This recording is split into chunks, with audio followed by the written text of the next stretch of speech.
Yan, dito tayo sa Diga Homes Kutod. Ayan, sa project natin. Tapos na tayo dito. Pasok tayo sa loob. Ayan, ito yung tiles na sa garahe. Tapos, pinalitan natin ng panel door.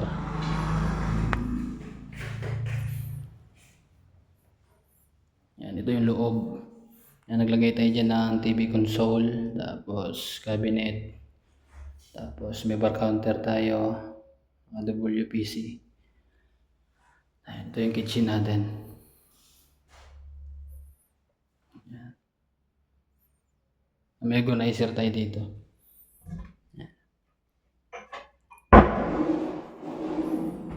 Ito naman yung CR.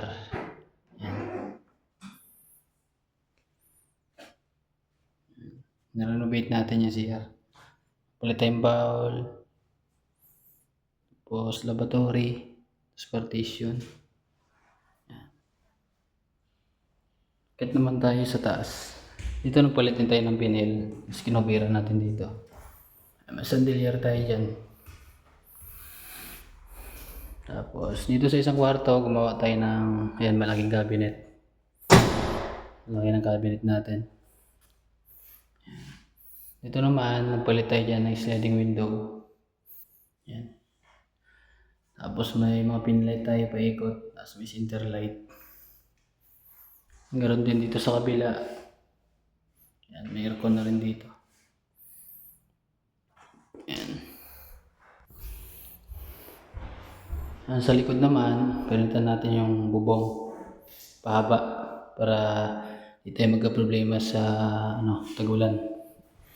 Buo na yan. Tapos yung gutter natin, stainless.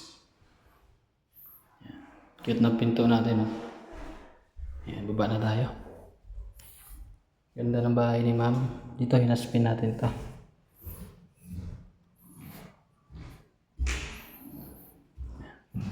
Ayan, may drop light tayo dyan para sa dining area. Balitan din natin ng breaker para safety. May aircon na rin dito.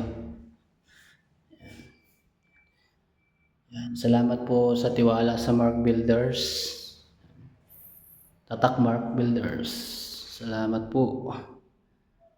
Abangan nyo po yung ibang project natin dito sa Diga Homes Kutod. Marami tayong project dito. Yan lang muna. Bye-bye!